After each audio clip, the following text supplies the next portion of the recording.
Olá, meus queridos, tudo bem? Maravilhoso, né? Camões, um dos maiores em língua portuguesa do mundo, né? Machado, Fernando Pessoa e Camões são eles, né? Machado à frente, claro, não desmerecendo o Fernando Pessoa e muito menos o Camões, mas o Machado é um dos maiores do mundo, né? Ali, ó, páreo com Shakespeare e Homero, que são os três maiores de todos os tempos. Você observou lá na aula do Petrarca que eu fiz um comentário sobre a iconografia, né, do Petrarca, ele segurando um livro, os louros, olha lá, ó. Tanto o Camões está também com o livro, o intelecto, como ele está com os louros da vitória, que eram os louros de Apolo, também representação de um intelecto muito grande, e esse aí, fabuloso, né? O Camões com o seu olho direito perdido, né, numa batalha, e vejam que o livro que ele segura é a sua grande epopeia, Os Lusíadas, né, um poema épico, remontando aos poemas épicos, né, da antiguidade, né? Sejam os gregos, sejam os romanos, seja a Eneida, né, que conta o surgimento de Roma, né, do Virgílio, seja o Ilíada, Odisseia do Homero, né? Então os Lusíadas representam a história do povo português, o grande herói é o Vasco da Gama e tal. Hoje nós falaremos do Mudam-se os tempos, mudam-se as vontades do Camões, uma obra aqui, ó, uma obra interessantíssima da nossa primeira etapa do Paz, que vai revelar, né, na percepção desse homem do classicismo, uma certa inquietação. A gente já viu essa inquietação no Desconcerto do Mundo, a gente já viu essa inquietação no Petrarca, a gente já viu essa inquietação no Gregório de Matos, né? Envolver-se na confusão dos nécios para passar melhor a vida, né? E eu quero chamar a atenção, antes da gente ler então, para o que eu estou denominando inquietação. A percepção que esses gênios fazem, e aí tem que ficar atento porque a UNB vai levar em consideração que você tem esse conjunto de autores, né? A inquietação desses gênios, ela de certa maneira é contraditória em relação ao que se espera do antropocentrismo. Então, o cara é detentor de conhecimento, o cara é detentor de um intelecto muito grande, da razão, esse cara vai dar conta de explicar o mundo. Aí vem Petrarca, aí vem Camões, aí vem Gregório de Matos, falam, olha, o mundo não é tão facilmente interpretado, definido e entendido. Isso revelaria uma inteligência menor deles? Pelo contrário, o que esses caras estão querendo nos dizer? Que o verdadeiro inteligente é aquele que percebe que o mundo não corresponde a uma lógica facilmente explicável. Volta, ouça o que eu acabei de falar de novo, quando eu coloquei aqui na tela grande, em widescreen, né? E no widescreen não posso deixar de ressaltar ele, Jim Morrison, The Doors, né? Olha aí, o rock and roll. Então, volta para você ter clareza do que eu falei aqui. Tá? Ainda que estejamos falando, nesse caso, do classicismo, no caso do Petrarca, de humanismo, e no caso do Gregório de Matos, do barroco, são três homens que vão fazer uso de uma visão racional de mundo, de uma visão antropocêntrica de mundo. E são três homens que vão nos trazer visões de mundo que, olha, peraí, o mundo não é tão facilmente colocado aqui para que o entendamos, né? O que significa que é inteligência, né? Vamos ver como Camões então vê o seu mundo e sua época. Mudam-se os tempos, mudam-se as vontades, muda-se o ser, muda-se a confiança. Todo mundo é composto de mudança, tomando sempre novas qualidades. Continuamente vemos novidades diferentes em tudo da esperança. Do mal ficam as mágoas na lembrança, e do bem, se algum houve, as saudades. O tempo cobre o chão de verde manto, que já coberto foi de neve fria, e enfim converte em choro doce canto. E afora este mudar-se a cada dia, outra mudança faz de mor espanto, que não se muda já como soía. Então aqui estamos na leitura de um texto que foi escrito lá no século XVI, em português, então ele está no original, e que apenas vai nos trazer duas palavras, dois vocábulos aí que exigirão nossa atenção, né? Ambos na última estrofe. Então, mor e soía. Mor é tranquilo, é maior. Um português arcaico aí. Então, outra mudança faz de maior espanto. A gente já viu essa coisa do espanto, né? Nele. Lá no outro poema, né? Uma coisa que o espanta mais. Então vejam que o espanto é uma característica de quem é inteligente. Os inteligentes vão se espantar com o que eles veem que foge ao lógico e racional, né? Agora o soí é mais complicado porque é uma forma verbal que ficou, né, no passado. Então outra mudança que se faz que me causa maior espanto é que as coisas não mudam agora como elas mudavam antes, como elas costumavam ser. Então a mudança agora é diferente de como se mudava antes, beleza? Aproveitando que a gente está aqui vendo elementos de vocabulário, nenhuma outra palavra aí vai nos causar espanto ou dúvida. Estamos num soneto, metrificado, decassílabo, né? De novo, um tipo de rimas que a galera gostava muito, que eram as interpoladas, né? Então nada disso pode ser conflitante ou dúvida quando a gente vai para a prova, tá? Eu sempre vou bater nessa tecla. Cai pouco esse tipo de cobrança? Cai, mas se cair tem que ser 100% de certeza no acerto do item, né? Perder esse tipo de item é o fim, né? Perde quem é desatento, perde quem não está fazendo a mentoria aqui comigo, tá bom? Você que está aí, você, pô, tintim da aprovação, ó. Eu tenho que pegar água ali, hein, gente? Eu vou falando para a gente não perder o embalo. Vamos ver se vocês vão me ouvindo, né? Se vocês continuam me ouvindo. Vou virar o microfone aqui para continuar a nossa análise. E então, o que nós temos? Nós temos o Camões prestando atenção nas mudanças de seu tempo, né? Prestando atenção nas mudanças de sua época.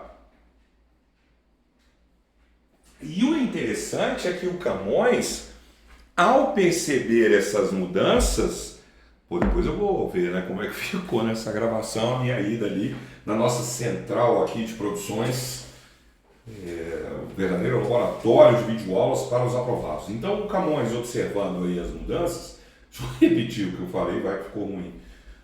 Camões observa as mudanças de seu tempo, né? Porque está seco, né? E o ar-condicionado aqui vai acentuando. Está tomando água também? Então, o Camões ele está percebendo, né, as mudanças em seu tempo, mas vejam, observe bem. Você acha que o Camões ele está feliz ou está triste com essas mudanças, com esse mundo que muda? Camões está satisfeito ou insatisfeito com esse mundo, né? E a percepção da mudança, que é algo que acontece sempre, causa um certo estranhamento, né, no Camões. Vamos ver? Então fiquemos atentos a tudo isso, né? Lembrando que quando a gente fala que o Camões observa um mundo em mudança, Camões está nitidamente nos falando lá no século XVI que o mundo não é mais como era antes, né? Ali, medieval, imutável. Para o homem da Idade Média era fundamental que o mundo se mantivesse sempre do mesmo jeito, né? O Luís III, que vai ser sucedido pelo IV, pelo V, pelo Luís VI, o Henrique V, que vai ser sucedido pelo Henrique VI, Henrique VII. Ou seja, o que eles querem é que o mundo continue sempre do mesmo jeito, sempre com os reis, sempre com os vassalos. A igreja deixando muito claro que esse é o mundo, você tem que trabalhar, você tem... Agora acabou, né? O mundo agora é dinâmico.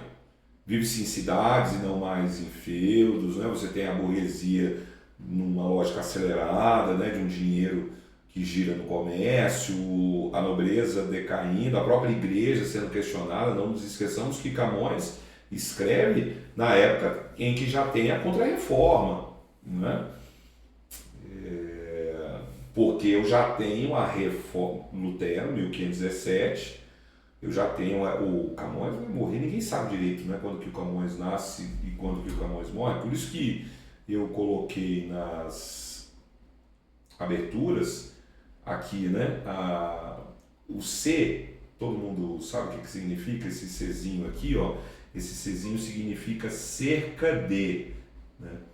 Então ele provavelmente nasce ali por volta de 1524, ninguém tem muita certeza disso, assim como sua morte. Boa parte das publicações diz que ele morre em 1580, mas ele pode ter morrido em 1579, e ele morre sem ter sido reconhecido, sabia? É triste isso, né? É o gênio, né? Os gênios. Camões, para ser enterrado, ele depende de uma grana, de um admirador aí. Triste isso. E hoje a gente entende que ele é um dos maiores de todos os tempos.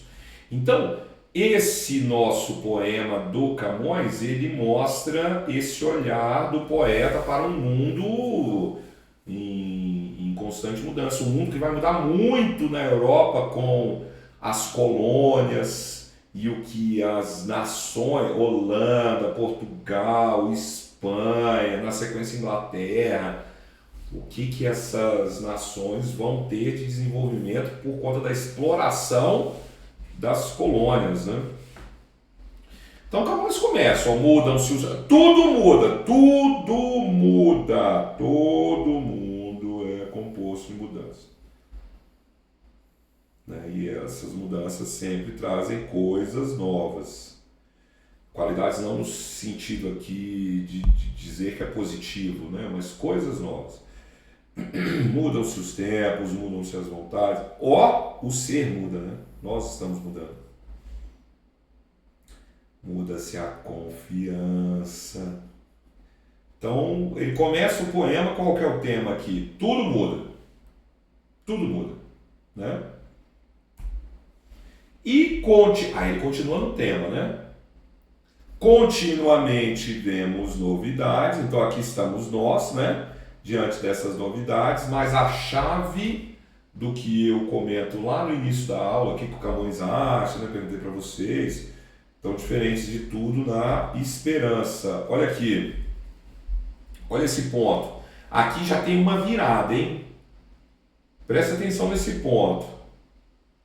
Só que essas novidades são diferentes do que a gente espera. Esperança aqui no sentido do que a gente tem de expectativa. É mais próximo da palavra expectativa do que da palavra esperança, como a gente tem hoje, no sentido de aguardar por coisas boas, né? Olha o que ele fala. Então as coisas mudam, né? E mudam para pior. E nessa mudança para pior, o que fica para nós? As mágoas na lembrança. Poxa, Marcelo, mas as coisas não podem mudar para melhor? Nem sempre, ó. E do bem, aí ele coloca entre parênteses, se algum houve. Então ele fala de um jeito que não tem coisa boa, mas se tiver, né? Então, ou seja, nem sempre, as coisas vão mudar para melhor. Mas quando mudam, também não adianta, porque elas não permanecem. Elas ficaram onde? Nas saudades, elas ficaram no passado. Sacou a jogada? Isso é o típico item de prova para tentar te pegar. Ah, então as coisas mudam para melhor e para pior. Então hoje as coisas podem estar boas ou ruins. Não, hoje está ruim. Porque quando há uma mudança boa, essa mudança ficou para trás. O que permanece dela? A saudade. Entendeu? Você não vai cair nesse peguinha. Claro que não vai. Você está aqui comigo, aluno meu, marca todos os itens de obras e acerta. E gabarita. Aqui, cola em mim que é só sucesso. Beleza? E aí o Camões, ele chega num ponto que ele fica assim, caramba, mas isso me deixa inseguro, né? Isso me deixa quase que sem chão ali. E essas mudanças estão muito ligadas a gente porque ele vai buscar na natureza um tipo de ciclo de mudanças que esse sim é bom e é ruim, é bom e é ruim. Mas conosco não funciona assim. Então, quando ele fala da natureza e remete aos ciclos da natureza, olha o que ele traz. O tempo cobre o chão de verde manto. Verão. O verão é uma metáfora clássica. Atenção às metáforas clássicas, tá? Shakespeare faz uso delas também. E vários outros. O Shakespeare tem sonetos belíssimos que ele compara a amada a um dia de verão. Para um homem... Caramba, eu estava precisando de água mesmo, ainda bem que eu fui lá pegar. Para um homem que vive na Europa, em algum país europeu, pensemos que nessa época, ainda hoje também, mas hoje menos, né, com o aquecimento global, mas nessa época esse cara está sempre no frio. Então o verão é um momento bom. Por isso que a primavera é o mês das noivas, né? Porque o tempo está mais ameno, tem as flores, né? Esse povo não tomava banho, era fedido. Então as flores são uma boa, né? Porque dão uma defumada no ar. Então o verão é bom. E num dado momento a gente tem verão. Verão esse que vai suceder, olha aqui, o inverno. Que é ruim.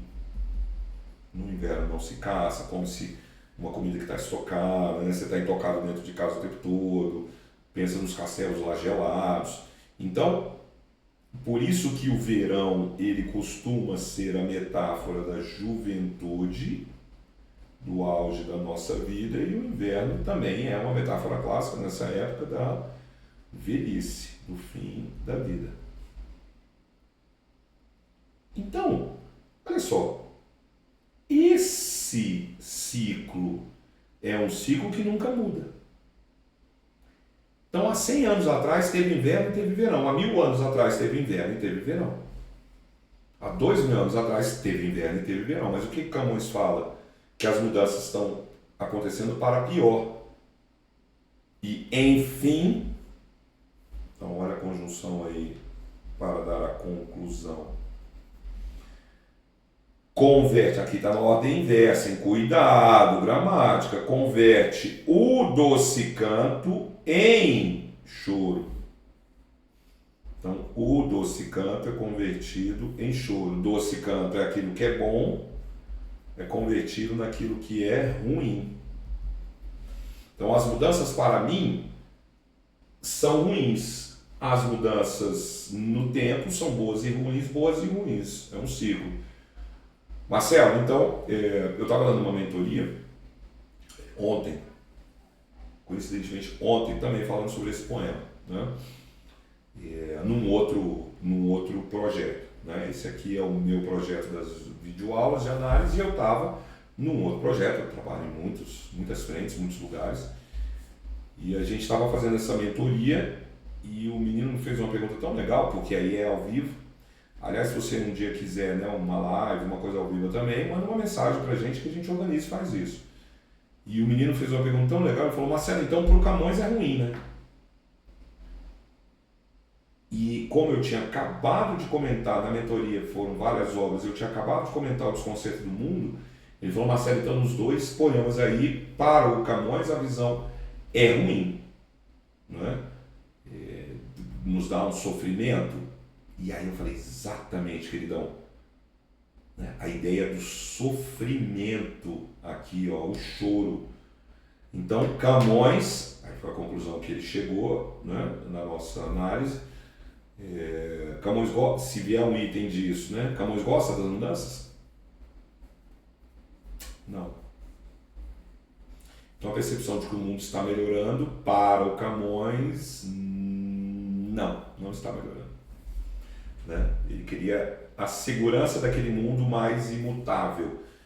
Imutável não porque não muda, porque vem inverno e verão, mas imutável no sentido de saber que tem as coisas boas, que sucedem as ruins, que sucedem as boas.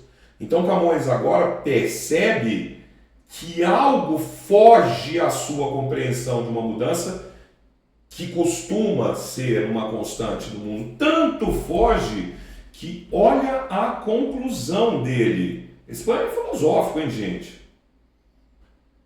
E afora se mudasse cada dia, ou seja, em nenhum momento Camões está dizendo que antigamente não mudava e agora passou-se a mudar. Isso é uma constante do mundo. Só que além dessa constante, o que o espanta mais é que as coisas mudaram tanto, mas tanto, que até a própria mudança mudou. Hoje muda-se de um jeito diferente.